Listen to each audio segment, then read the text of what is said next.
A postcolonial reading is a critical reading of a text where you focus on the relationship between the people in a colony and a colonial power. These readings usually focus on texts written during the colonization or in the time right after colonization.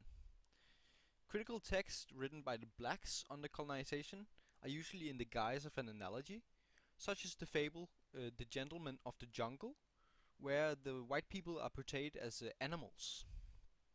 Most colonial texts deal with the oppression of the black man, since even at the time it was controversial to completely pardon the colonizers.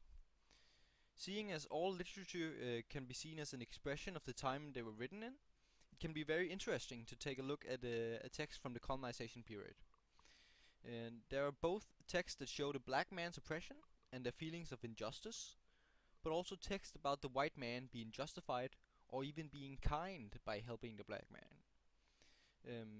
The postcolonial reading considers the feelings and causes for both sides, seeing as the reading happens after colonization, and we have a somewhat more neutral overview of the situation. It also seeks to identify what the writer's intention was with the text, whether that is equality for all blacks or a justification of their behavior, or for some other reasons. To show this, I've chosen two texts. I've chosen The Gentleman of the Jungle and The White Man's Burden. The Gentleman of the Jungle is written by Jomo Kenyatta in 1938 under the colonization period. And in a post-colonial reading of this text, you would notice that Kenyatta uses an analogy to conceal the true meaning of his text.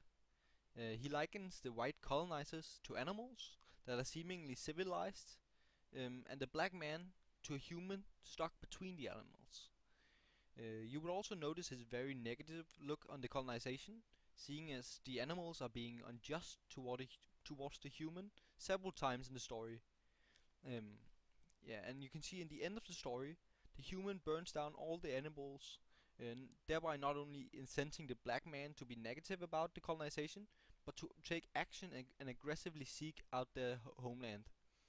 As he says here, peace is costly, but it's worth the expense.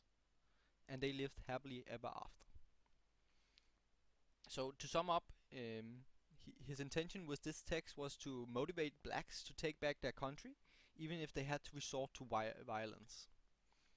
The other text I have chosen is written by Rudyard Kipling, also written under the colonization period, and it has a whole nother look at the story, at the situation. In this poem, the poet Rudyard Kipling describes what he calls the white man's burden. He believes that since the white man is more evolved, they have a moral responsibility to educate the savage black man.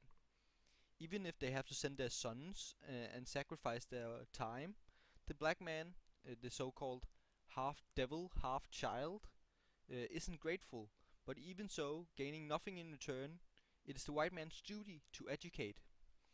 In a post-colonial reading of this text, you must consider the causes for the white man besides greed.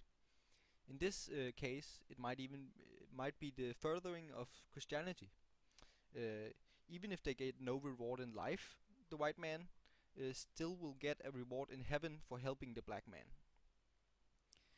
Christianity was still a very popular choice in a life choice at this time, and so many people were thinking of furthering God's cause by taking over Africa. In this text, his intention is obviously to commend the actions of the white man, thereby putting a more positive view on the whole colonization period by justifying the white man's actions.